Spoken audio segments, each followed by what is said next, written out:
시간 기도하며 주님 앞에 예배 가운데 나가도록 하겠습니다. 하나님 감사합니다. 우리의 삶 가운데 우리를 늘 보호해 주시고 지켜주시는 좋으신 아버지 앞에 나왔습니다. 그 좋으신 하나님을 예배할 때 하나님의 말씀에 반응하고 또 함께 주님을 기뻐하며 주님께 노래할 수 있는 우리 될 수 있도록 인도하여 주옵소서. 감사드리며 예수 그리스도의 이름으로 기도합니다. 아멘.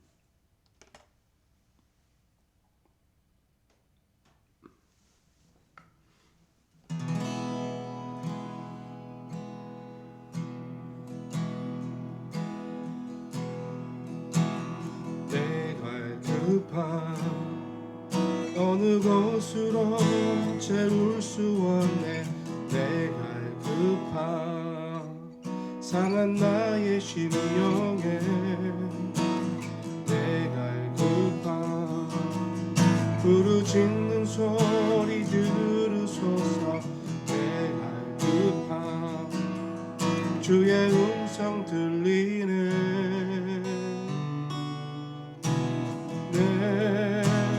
내게로 나오라. 영원히 목마름 전혀 없으리. 내게로 나오라.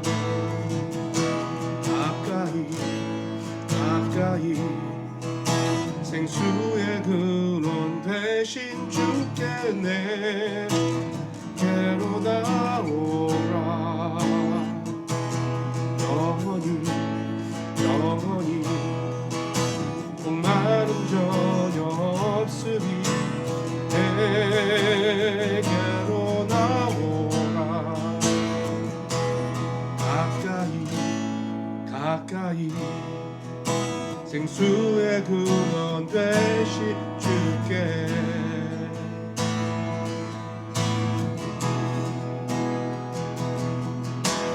내가 급한 어느 곳으로 채울 수 없네. 내가 급한 주의 심령에 내가 급한 부르짖는 소리 들으소서. 내가 급한 주의 음성 들리네.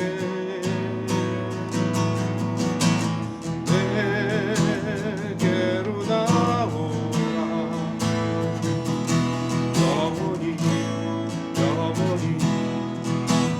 마음 전혀 없으리. 내게로 나오라. 가까이 생수의 근원 되신 주께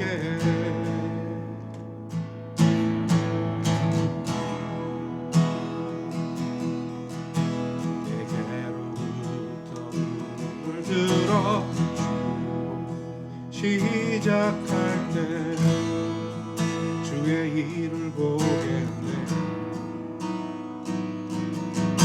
내 마음도 익히사 우게 하네. 주님을 볼 때 모든 시선은 주님께 드리고 살아계신 하나님을 느낄 때 내 삶은 주의 역사가 되고 하나님이 일하기 시작하네.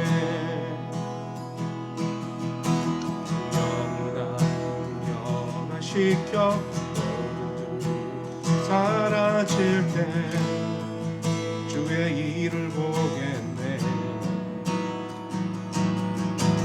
내 땅 가운데서 주님만 알게 되리. 주님을 볼 때 모든 시선은 주님께 드리고 크신 하나님을 느낄 때 세상은 주의 나라가 되고 하나님이 일하기 시작하네.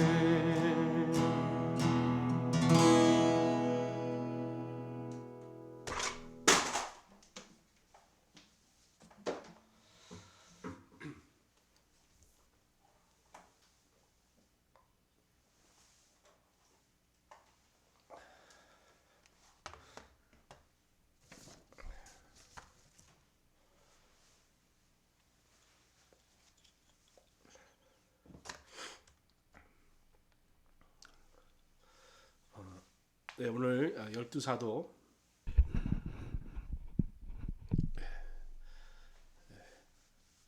여덟 번째 시간 달라진 대우의 마태라는 말씀의 제목으로 하나님 말씀 나눕니다. 먼저 하나님 말씀 봉독하는데요. 마태복음 9장 9절에서 13절 말씀입니다.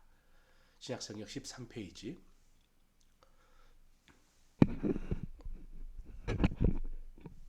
신약성경 13페이지 마태복음 9장 9절에서 13절 말씀입니다. 예수께서 그곳을 떠나 지나가시다가 마태라는 사람이 세간에 앉아 있는 것을 보시고 이르시되 나를 따르라 하시니 일어나 따르니라. 예수께서 마태의 집에 앉아 음식을 잡수실 때 많은 세리와 죄인들이 와서 예수와 그의 제자들과 함께 앉았더니 바리새인들이 보고 그의 제자들에게 이르되 어찌하여 너희 선생은 세리와 죄인들과 함께 잡수시느냐. 예수께서 들으시고 이르시되 건강한 자에게는 의사가 쓸데없고 병든 자에게라야 쓸데있느니라. 너희는 가서 내가 긍휼을 원하고 제사를 원치 아니하노라 하신 뜻이 무엇인지 배우라. 나는 의인을 부르러 온 것이 아니요 죄인을 부르러 왔노라 하시니라. 아멘. 마태는 어쩌면 달라진 대우를 받은 사람, 그러니까 전에는 경멸하다시피 했던 그런 사람이었지만 나중에 많이 존경을 받는 사도로 변화되게 됩니다. 경멸을 존경으로 바꾼 사도, 이렇게 이야기할 수 있습니다. 여러분 잘 아신 대로 마태는 세리였습니다. 유대인들에게 있어 그 당시에 이 세리 그리고 또 창기, 사회적으로 경멸의 대상이었습니다. 우리가 신약성경을 열어보면 이제 마태복음이지 않습니까? 그러니까 오늘 마태는 이 마태복음을 기록한 마태입니다. 마태가 세리였지만 예수님의 부르심에 응답하고 예수님을 따르게 되고 마태복음을 쓰게 되는 것 아니겠습니까? 마태복음을 기록하면서 마태에 관한 이야기, 번인에 관한 이야기를 쓰게 되는데 거기서 자기를 마태라고 이야기합니다. 참 큰 의미가 있습니다. 다른 이제 공간복음에 보시면 누가복음이나 마가복음 보시면 마태를 레이라고 기록했습니다. 마가복음 2장 14절 보시면 또 지나가다가 알페오의 아들 레이가 세간에 앉아 있는 것을 보시고 그에게 이르시되 나를 따르라 하시니 일어나 따르니라. 자, 오늘 말씀과 똑같은 패러가 되어 있는 말씀인데 여기서는 마태라고 하지 않고 레이라고 기록하고 있습니다. 누가복음 27장도 똑같은데요. 거기도 역시 레위 이렇게 기록하고 있습니다. 근데 마태복음의 마태는 자신을 레이라고 기록하지 않고 마태라 기록했다는 것이죠. 그 말은 아마 그의 본명이 레위였을 것이다 이렇게 생각할 수 있습니다. 보통 레이 하면 우리가 레이지파 생각할 수 있죠.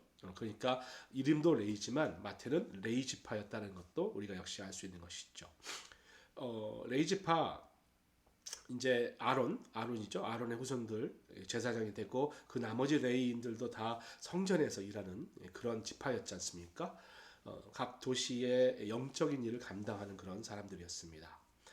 아마도 마태의 아버지는 아들에게 이름을 레이라고 지으면서 너도 우리 조상들처럼 훌륭한 레이 지파의 레위인이 되어라 이런 의미로 이름까지 레이로 지어준 것 같습니다. 그런데 실제로 마태는 그런 이름을 갖고 있었지만 그런 삶을 살지는 못했습니다.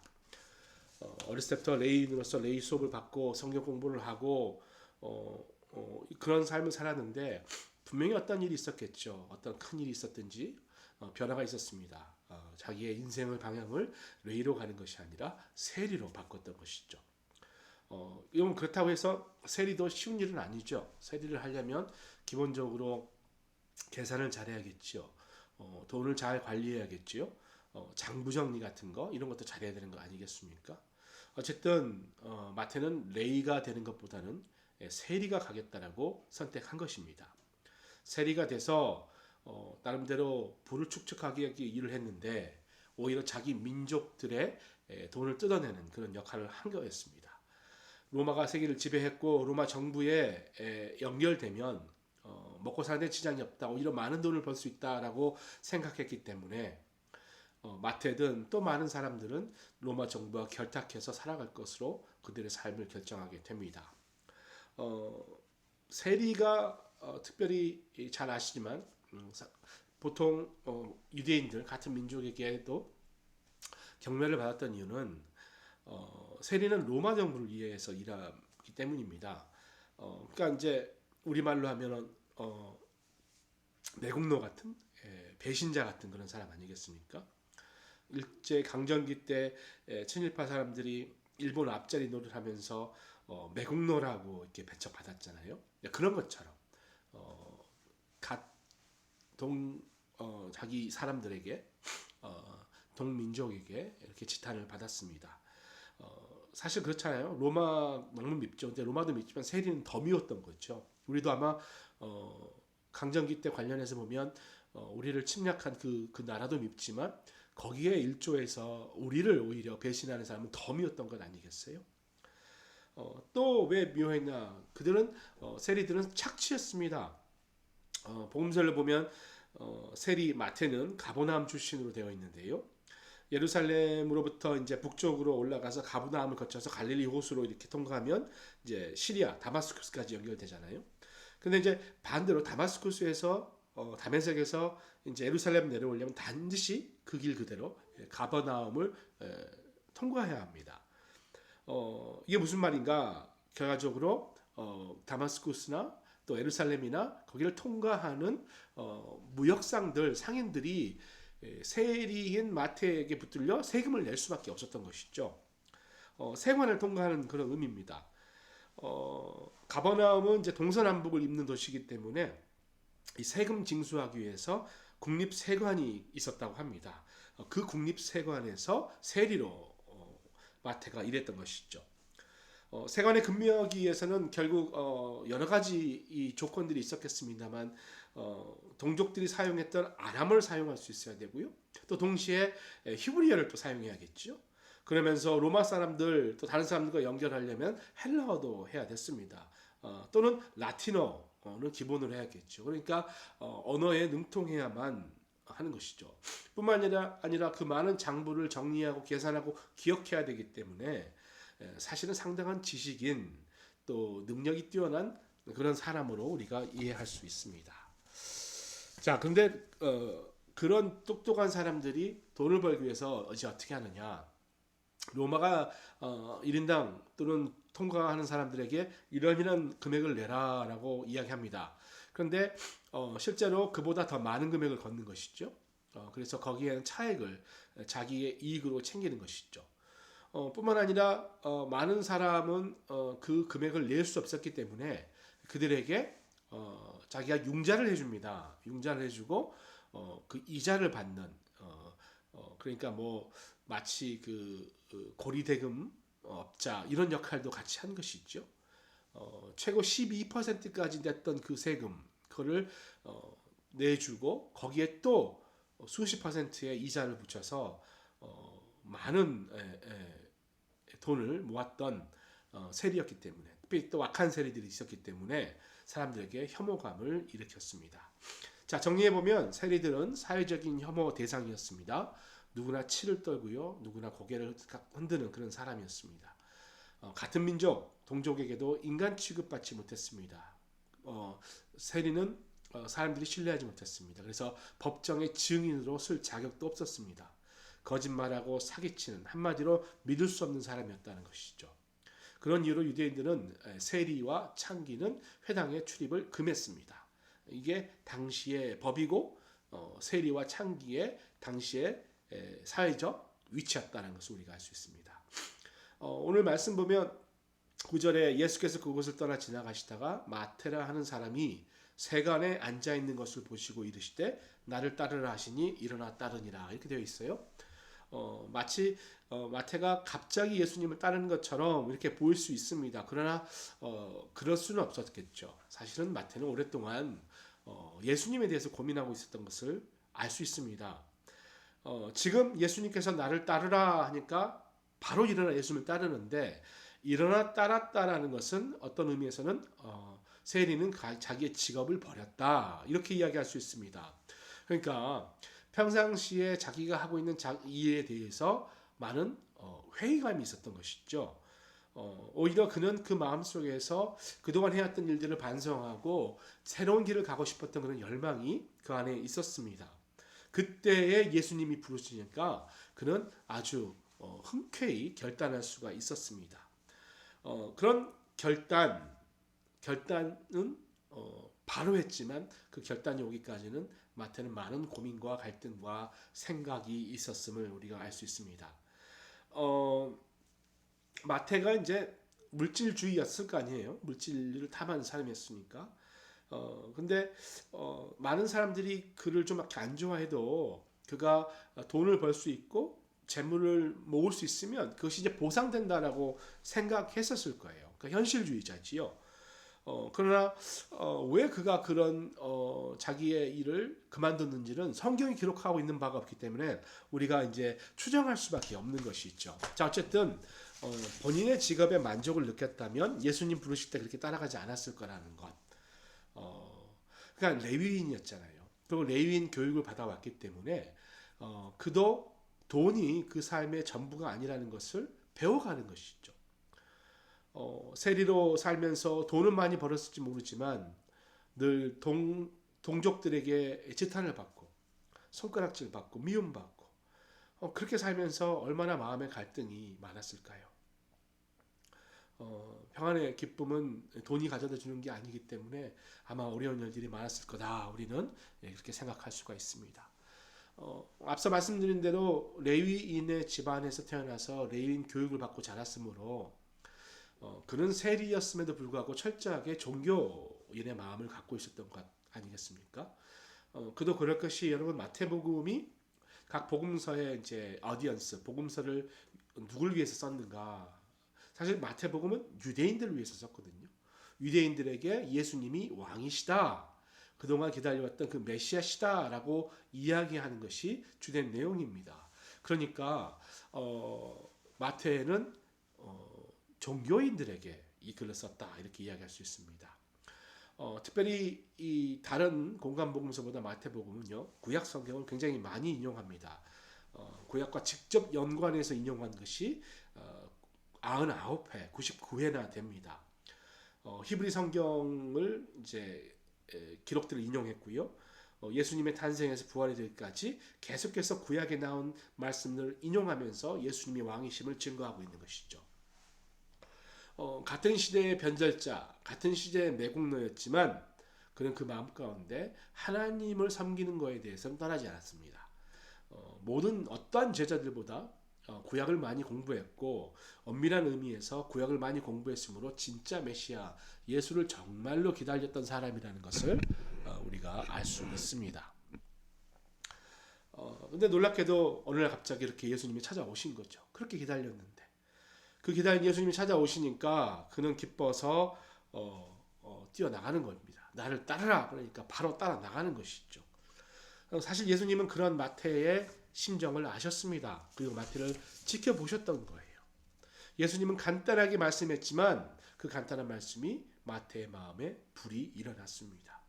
얼마나 놀랐겠고 얼마나 감사했겠어요. 그동안 그렇게 세리로 살면서 기다렸던 메시아가 나를 따라오라고 그러니 얼마나 기뻤겠습니까? 10절입니다. 예수께서 마태의 집에 앉아 음식을 잡수실 때 많은 세리와 죄인들이 와서 예수와 그의 제자들과 함께 앉았더니 예수님을 따르기로 결심해서 일어난 그날 마태는 예수님을 초청해서 식사 대접을 합니다. 지금 민족의 반역자로 불렸던 그런 사람을 같은 유대인이신 예수님이 제자로 불러주셨다라는 거. 너무나 감사해서 집으로 초청해서 만찬을 드리는 것이요. 그러면서 그 자리에 동료들을 부릅니다. 동료, 세리와 죄인들도 불렀던 것이죠. 여기서는 죄인들이라고 되어 있는데요. 그러니까 율법에 따라 살지 않는 사람. 그러니까 율법을 비춰보면 죄 짓는 사람, 이런 사람들 죄인이라 했던 거 아니겠어요? 사람을 뭐 살해야 하고 뭐 나쁜 짓을 해서 죄를 치르고 있는 사람들이 아니라 율법을 따르지 않고 율법을 어기는 사람을 죄인의 무리로 봤던 거, 그렇게 기억하시면 되겠습니다. 자, 이렇게 큰 잔치에 음식을 나누고 있는데 그것을 바리새인이 또 바라보고 한마디 하죠. 11절이죠. 바리새인들이 보고 그의 제자들에게 이르되 어찌하여 너희 선생은 세리와 죄인들과 함께 잡수시느냐. 바리새인들 극도로 혐오했던 세리 집에 예수님과 함께 모여서 세리와 죄인들로 가득한 그 사람들이 함께 식사를 하고 있는데 거기에 예수가 계신다. 어떻게 하나님의 일을 하는 본인이 메시아라는 사람들이 칭송하는 그 사람이 어떻게 죄인과 함께 있을 수 있느냐. 이때 예수님께서 대답하시죠. 12절 13절에 예수께서 들으시고 이르시되 건강한 자에게는 의사가 쓸데없고 병든 자에게나야 쓸데있느니라. 너희는 가서 내가 긍휼을 원하고 제사를 원하지 아니하노라 하신 뜻이 무엇인지 배우라. 나는 의인을 부르러 온 것이 아니요 죄인을 부르러 왔노라 하시니라. 정말 유명한 말씀이에요. 마태 집에서 이렇게 기쁘게 음식을 나누고 잔치를 벌이고 있는 그 자리에서 예수님께서 놀라운 말씀을 하신 거죠. 그러니까 이 잔치가 어떤 의미인가? 어떻게 보면 이제 마태가 음식을 마련하고 자리를 제공하고 예수님이 오시고 이런 모든 것이 사실은 그동안 마태를 죄인으로 경멸했던 사람들에게 이제 마태는 더 이상 너희들의 경멸의 대상이 아니라 예수님의 제자, 이렇게 선포하는 그런 의미 아니겠습니까? 사람들에게 널리 알리는 것이 있죠. 그래서 다른 세리들일지라도 다른 율법을 안 지키는 사람들일지라도 예수님만 따르면 얼마든지 의롭게 될 수 있다. 이것을 보여주기 위해서 지금 이 자리와 또 이 말씀, 죄인을 위해서 왔다, 이렇게 말씀하신 것 아니겠습니까? 여러분, 이것은 어마어마한 전도의 방법입니다. 사실 여러분 전도할 때 또는 뭐 조그만 교회 행사를 하더라도 우리는 늘 친교 시간을 만들죠. 그리고 거기서 커피 한 잔, 조그만 케이크 하나라도 같이 먹으려고 합니다. 우리가 뭐 배고파서 먹겠습니까? 요즘 팬데믹 때문에 이 부분이 참 아쉽죠. 조심해야 되고 예전처럼 같이 만찬을 나눌 수가 없어서 어렵습니다만 이 잔치의 의미는 대단한 것이죠. 이 잔치는 마태의 회심과 마태의 변화를 축하하는 자리이기도 하지만 마태는 더 이상 이제 그의 동족들을 괴롭히는 세리를 하지 않겠다. 거기서 이제 벗어났다라고 하는 그런 선포도 같이 되는 것이죠. 전에 세리에서 삶에서 나는 완전히 변화되겠다. 아름다운 일이죠, 여러분. 우리가 어떤 사람을 전도했는데 그 사람이 주님을 따르면서 그 전에 있었던 어떤 그런 악습관이나 또 죄악에서 떠나 주님께 성실하고 건전한 사람으로 돌아온다면 그건 너무너무나 감사하고 기쁜 일 아니겠습니까? 마태는 그런 놀라운 자리에서 이제 예수님의 제자로 선포되어집니다. 그런 마태가 예수님을 따르면서 많은 일들을 했습니다. 근데 그 중에 참 잘한 일들이 있는데 가장 잘했다라고 이야기할 수 있는 것은 바로 마태복음을 기록한 것이죠. 신약성경 처음에 나오는 마태복음, 물론 마가복음이 먼저 쓰여졌지만 신약성경을 편집하면서 마태복음을 가장 첫 자리로 넣었던 이유가 있었겠지요. 왜냐하면 책을 너무나 잘 썼기 때문에. 하나님께서 마태로 하여금 마태복음을 쓰게 하신 거잖아요. 마태라는 이름, 그 말 뜻은 하나님의 선물이라는 뜻입니다. 그러니까 본인을 레위라 적지 않고 마테라 적은 것은 하나님의 말씀을 적으면서 하나님의 선물로 이 말씀이 왔다. 이런 의미를 가지고 있습니다.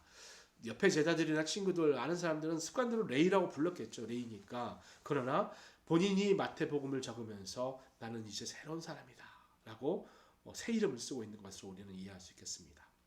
레위인으로서 종교교육을 다 받았고 또 세리로서 또 그런 교육도 다 받은 사람이죠. 장부와 문서를 정리하고 기록하고 기억하는 일에 능숙했습니다.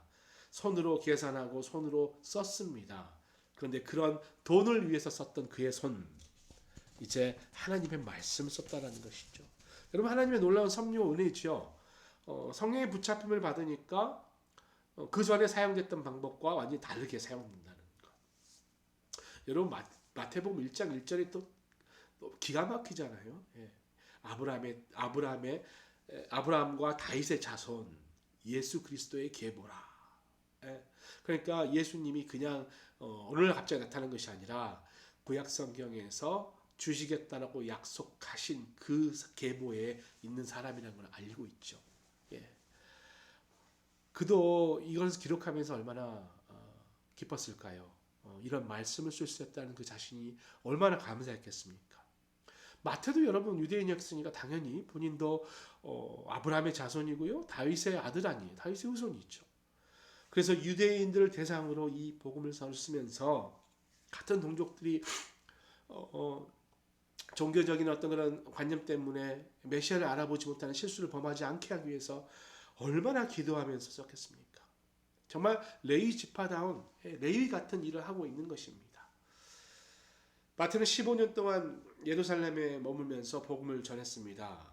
15년 동안 예루살렘에 머물렀다는 것은 결국 예루살렘에 누가 가장 많죠? 유대인들이 가장 많으니까 유대인들에게 전도하는 것을 본인의 삶의 사명으로 삼았던 것이죠.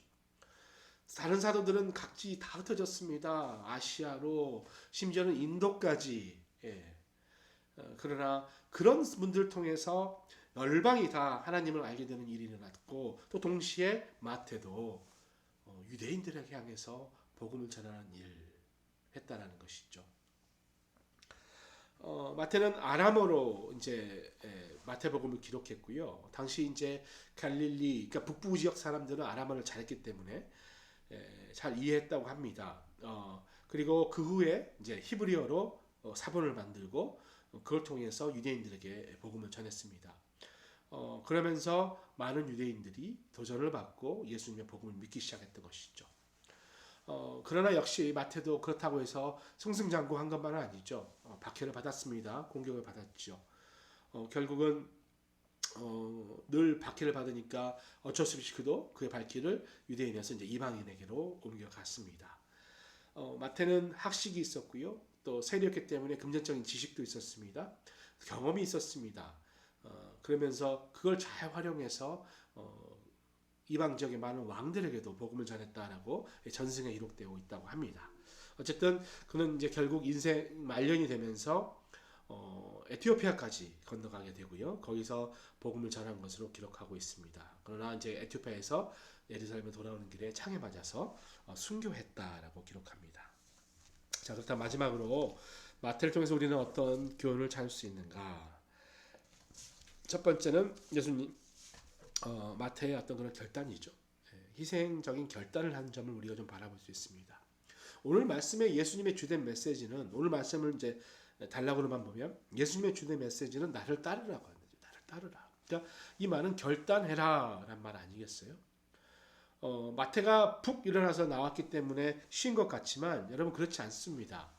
누가복음 아까 읽어드렸습니다만 누가복음 5장 27절 28절 보시면 그 후에 예수께서 나가사 레이라 하는 세리가 세간에 앉아있는 걸 보시고 나를 따르라 하시니 그가 모든 것을 버리고 일어나 따르니라. 여러분 여기서 모든 것을 버렸다고 합니다. 여러분 모든 것을 버린다는 것은 결코 쉬운 일이 아니지 않습니까? 놓을 수 없었던 것, 집착했던 것, 그가 생명처럼 귀하게 여겨서 그렇게 그것을 벌고자 사람들을 괴롭혔던 그 돈, 그 돈을 내려놓고 주님을 따랐다는 것, 여러분 결코 쉬운 일이 아닙니다. 그러나 마태는 깨달았던 거죠. 주님이 얼마나 존귀한 분이라는 것을. 한낱 돈 때문에 또 돈으로 주님을 못 알아볼 수는 없다. 주님의 영광을 위해서 나는 살아야겠다. 그리스도 제자 살아야겠다라고 결단했다는 것입니다. 두 번째, 우리는 무엇을 바라볼 수 있는가? 마태가 변화했다는 거예요. 그냥 변화가 된 것이 아니라 완전히 변화됐다는 것. 즉 전인적인 변화 이렇게 이야기할 수 있습니다. 과거에 했던 일을 안 하는 정도가 아니죠.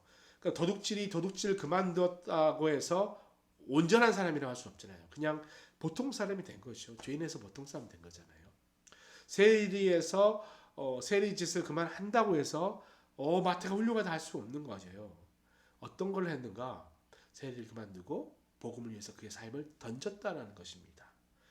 도둑질했던 사람이 도둑질 그만두고 그 손으로 이제 열심히 일해서 어려운 사람 구제하는 일에 나섰다라는 것. 여러분 그게 변화잖아요. 그게 완전한 변화잖아요. 마태가 그의 손으로 돈을 끌어모으는 그의 손으로 돈을 걷기 위해서 적었던 장부를 적었던 그 손으로 이제 하나님의 말씀을 기록했다라는 것. 대우가 달라지는 거죠. 경멸받았지만 이제는 존경받는 사람이 되는 것입니다. 세 번째, 그의 삶을 들여서 헌신한 점을 우리가 배울 수 있습니다. 마태 같은 사람이 있었어요. 무디 찬양사역자, 여러분 잘 아시죠? 생키라는 분인데요. 원래 그 생키라는 분도 세무사였다고 합니다. 그냥 세무사가 아니라 세무국의 최고 책임자니까 뭐 세무서장 뭐 이런 거 아니겠어요? 높은 자리에 있었다고 해요. 근데 찬양을 하면 이제 그렇게 많은 사람들이 서로 같이 감동받고 좋아했다고 하는데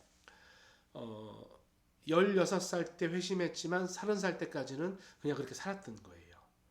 근데 어느 날 그 생키가 찬양하는 걸 보고 너무나 귀해서 나는 당신을 찾고 있었다 이렇게 이야기하니까 무디를 따라다니면서 복음을 전하는 거예요. 무디가 설교하기 전에 찬양을 인도합니다. 온 세계, 온 유럽을 돌아다니면서 찬양 사역을 헌신했던 것이죠. 여러분 어떻습니까? 여러분의 자리를 털고 일어나 모든 것을 다 버려라. 물론 그것도 훌륭한 일입니다. 그걸 말하는 게 아니라 무엇이 나를 아직도 일어나지 못하게 붙잡고 있는가 한번 생각해 볼 필요가 있는 것이죠.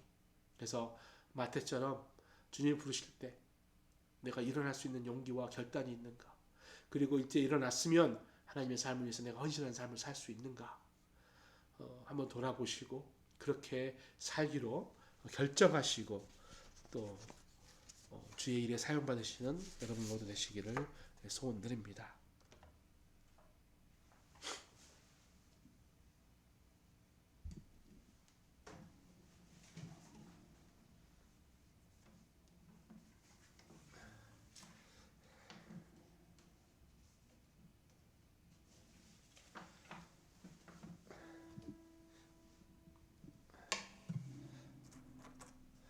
우리 함께 찬양합니다.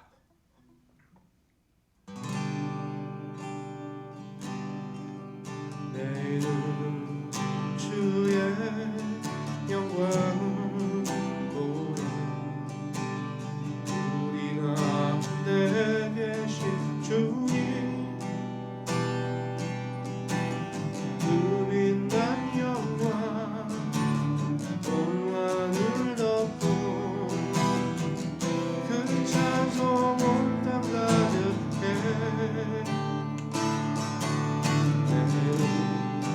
주의 영광을 찬송 가운데 서신 주님의 얼굴 온 세상 향하네. 권능의 발을 드셨네.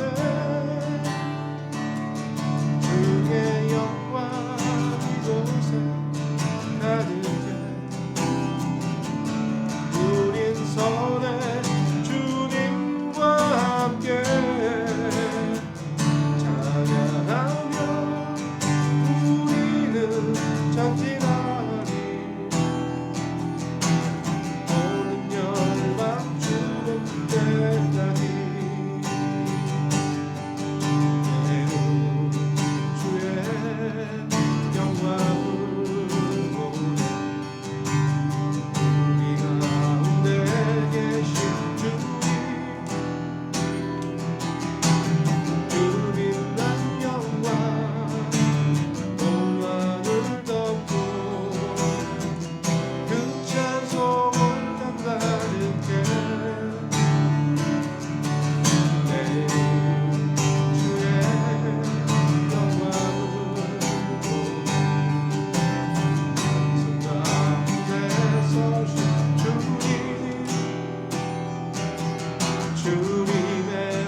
우리 이 시간 한번 같이 기도하는데요. 기도하실 때 우리 주위에 있는 분들 위해서 한번 중보했으면 좋겠습니다.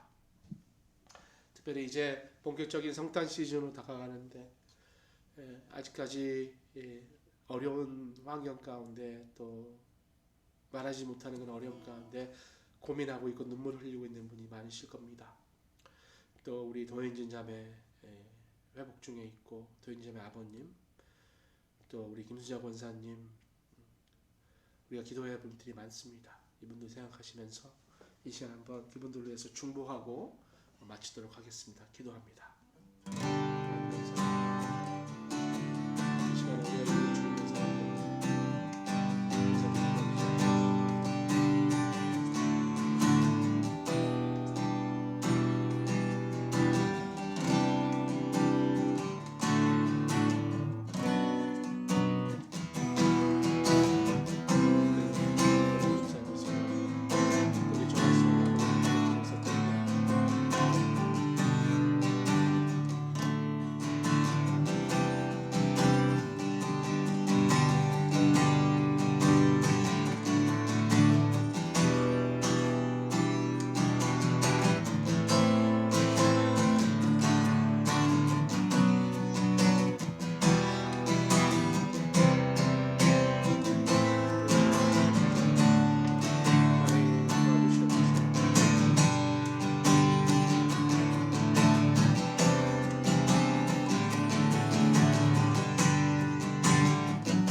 우리 한 가지 더 기도하기 소원하는 것은 우리 예배를 위해서 기도합니다.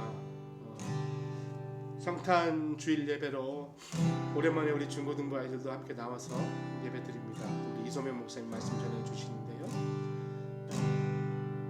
방역 가운데 안전하게 예배드릴 수 있도록 기도해 주시고 또 아울러 백신 접종 확인도 하게 됩니다. 별 무리 없이 부드럽게 잘 진행될 수 있도록 기도해 주시고 우리 아이들 또 영유아부 아이들 또 간호부 위해서도 또 엄미연 전사님 위해서도 또 우리 당의 장로님들 또 우리 집사님들 위해서 원사님 위해서 같이 기도하겠습니다.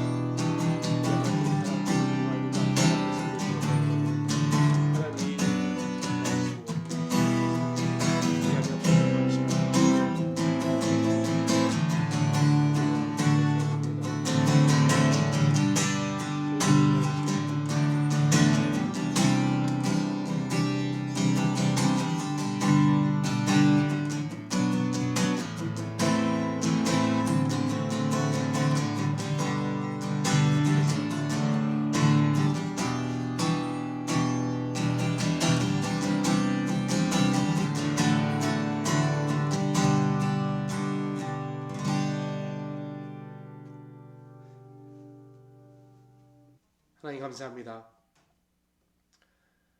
주님의 손안에 우리의 모든 고민과 아픔과 또 사랑하는 환우들 또 우리가 감당해야 될 우리의 사역들과 또 하나님 향한 예배 다 다시 손 앞에 올려드리며 겸손한 마음을 무릎 꿇습니다.